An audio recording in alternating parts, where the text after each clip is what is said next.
Okay, so welcome to February's lesson then. This time we're looking at Freight Train by Elizabeth Cotton. I hope you got on well with Creole Bell, a really nice piece to start with. And if you made good progress with Creole Bell, then you should find that Freight Train is also fairly straightforward to do.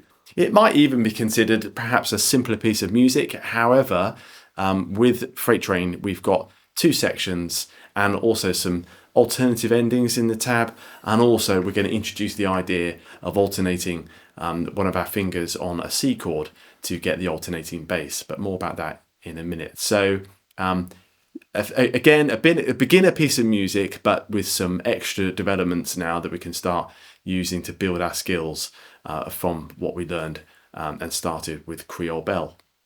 Okay, so first of all then, let's have a look at the tab before we go too much further. As I emphasised with Creole Bell, really important that we start learning and understanding the basics of the tab and the music. It really is the key to being able to learn more complex, more intricate pieces of music. You'll see that I've got it all on one A4 piece of paper, which is intentional, trying to keep the music as concise as possible. We are in the key of C. You can see that the chords that we've got to play are C, G, G7, so fairly straightforward. And then in the B section, we've got an E and an E7, and then a G sort of 7sus2 type of chord and a C.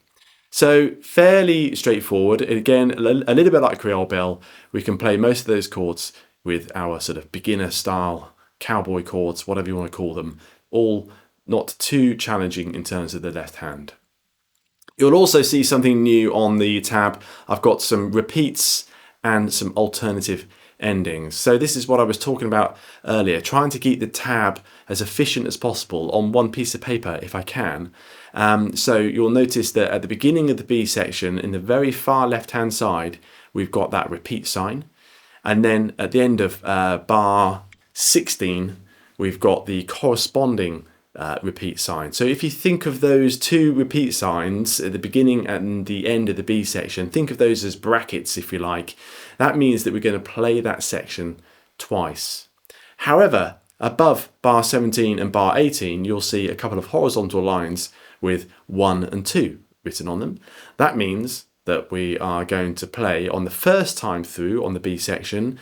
The ending that we'll play is the area marked 1, and then the second time through that we play it, we'll then play the ending marked 2, and that's the walk-up line back into the verse. You'll also see that it says da capo at the end of that bar. That basically means go back to the beginning. So what I suggest you do, if that's a little bit confusing, I will put on a Guitar Pro playthrough of this, and you can follow what Guitar Pro does as the computer. That can't be wrong. It will faithfully follow the music and play all of the notes, etc. And you can get a good idea of what you're trying to achieve. Okay, so that's the tab. Moving on then to our key learning points. So the first of our key learning points today, by the way, all of the previous key learning points in Creole Bell, they will still apply. The idea of this course is that we're going to be building knowledge, and as we do each lessons, we will assume that the previous knowledge and the previous key learning points you know and understand. Okay, so if you're joining this course, it's well worth starting at the beginning and working your way through.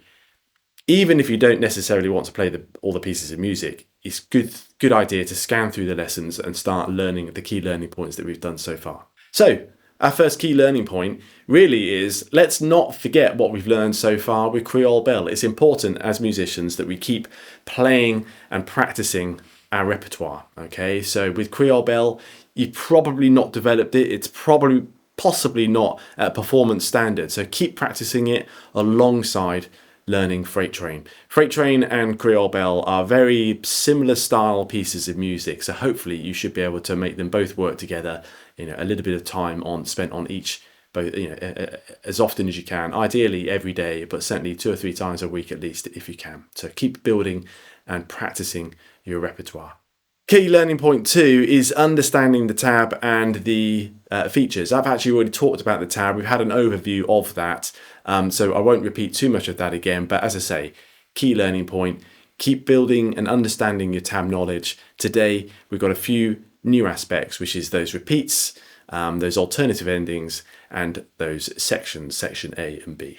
Key learning point 3 is the role of variations. Now, I mentioned earlier that the music that we've got is fairly straightforward here.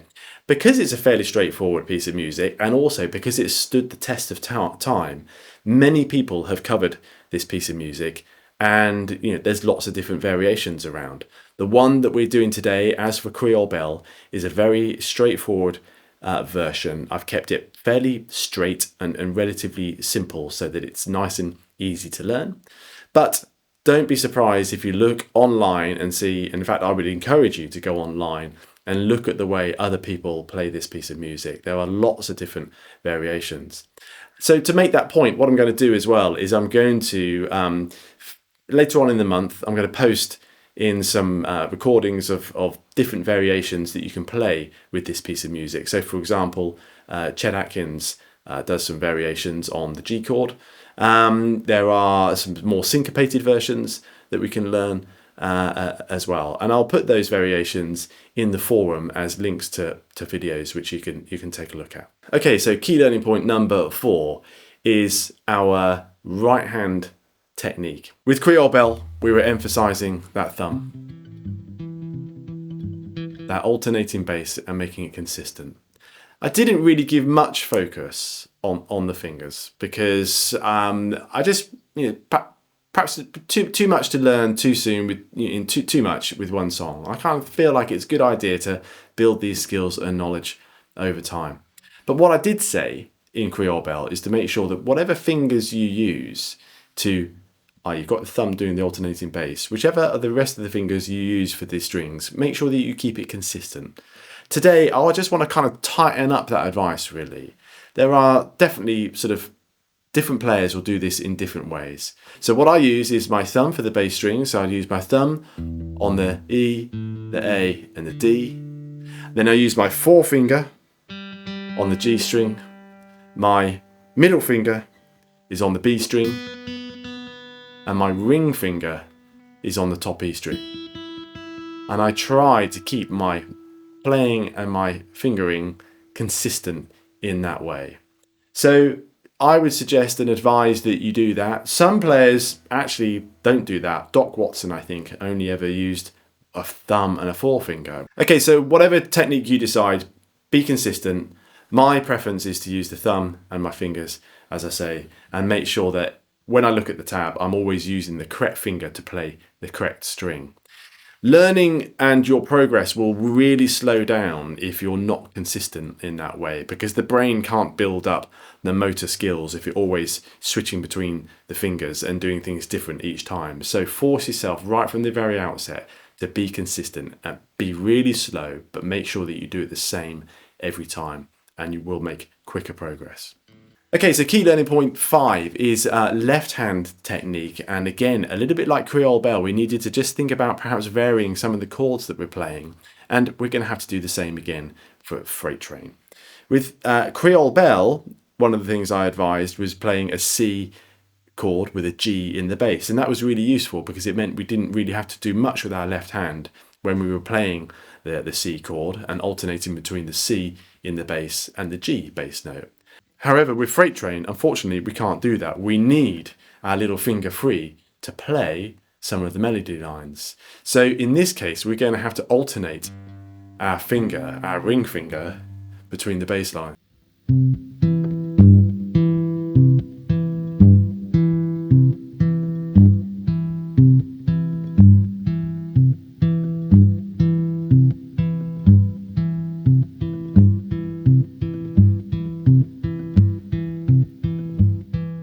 Just sit down and practice. You could do that whilst watching the TV or something, or you could do that whilst listening to, listening to the radio, whatever. It seems difficult at first. It will come fairly easily. A little bit like the alternating thumb I talked about in Creole Bell, that you might find that as you're playing the other more intricate parts of the piece of music, your thumb starts kind of getting distracted and drawn away. That will happen again with your finger here, with the ring finger on the left hand side. You'll be concentrating playing on some of the other notes, and you'll forget to move the finger. So this is why you've got to go slowly, play the piece very deliberately, very methodically, very mechanically, and make sure that you're doing everything right. You're looking to build what's known as motor skills, where your body and your brain has learned to carry out functions with your limbs and fingers and digits, carry out those functions without really having to use much cognitive effort. However, when you're first learning something, you do need to apply that cognitive effort, i.e. concentrate. Okay, but after a while, it will become automatic. So to do that, go slowly, be deliberate, be methodical. Okay, so moving on to some top tips for this piece then. So keep recording yourself. I can't advise that enough. It really is a great way of being critical, understanding where your errors are and helping you identify areas that you need to improve. So keep videoing yourself, and you're looking to not only listen to the piece of music, but also look at what your fingers are doing, look at what the alternating thumb is doing, making sure that you're doing what you think you're actually doing, and so on. Again, I've mentioned this already, but I'm just going to emphasize it again. Slow down. Make sure that you build your skills and build your accuracy slowly, and then work up before trying to go too fast.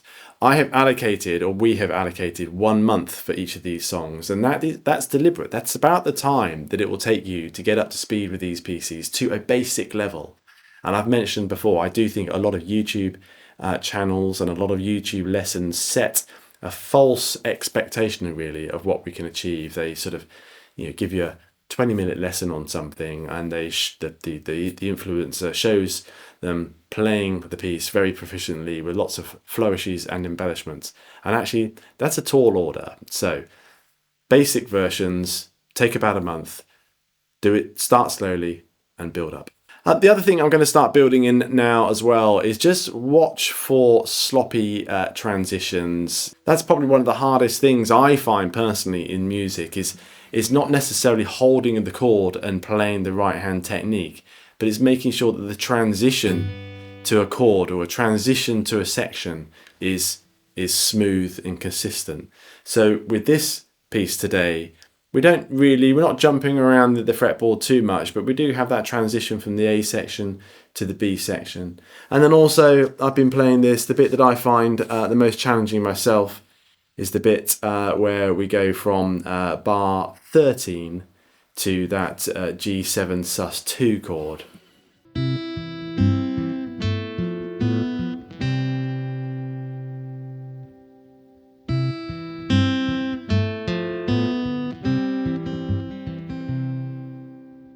Okay, that little section there, for me, it's not really a transition as such, but it's certainly a change to a slightly unusual chord shape there, okay, and make it then go nicely into the next bar. So that's the sort of thing that I'm talking about. Make sure that you go very slowly on those sections. If it's a new shape, a new position, a new idea, something that you've not done before, go slowly and be very deliberate about what you're doing, making sure that you're purposefully getting it right, not accidentally getting it right some of the time. You want to be getting it deliberately right all of the time.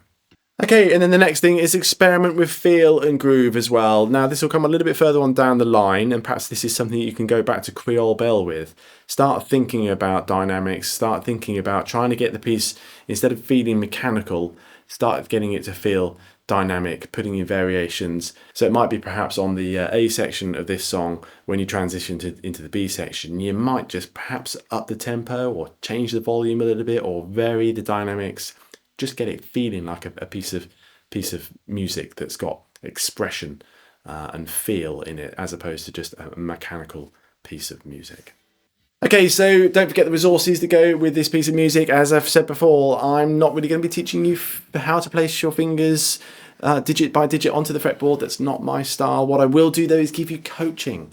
So if you are able to record and post your recording into the forum below, I will give advice and tips and all those sorts of things. I'll also have my guitar in my hand as well and do demonstrations as you see fit. I want to cater for all kind of learning styles. Yes, we've got the visual learners that perhaps want to look at what I'm doing, but there are the learners as well that want to just crack on with the tab and give it a go themselves. So trying to cater for all of those styles is a challenge. If I teach the song finger by finger, fret by fret, fret, then it makes the lesson very long and not necessarily relevant for all people, okay? So if you want that style of coaching, if you want that kind of feedback, give the piece of music a go and then post me your video, or you can contact me privately if you want to send me the link, and I'll give you some coaching and tips as best I can. Okay, so good luck with this one. Let me know how you get on. Really looking forward to March as well. We're going to be doing Windy and Warm, which is a really great fun fingerstyle piece of music. So keep going, stick with it. We are looking to have a repertoire of 12 songs by the end of the year. So it might seem like hard work, but I promise you, as you build the skills, as you develop the finger independence and all those sorts of things, these pieces will get easier. But as they get easier, we'll also be looking at adding in perhaps slightly more depth in terms of variations and ideas. Okay, good luck. Speak soon. Bye.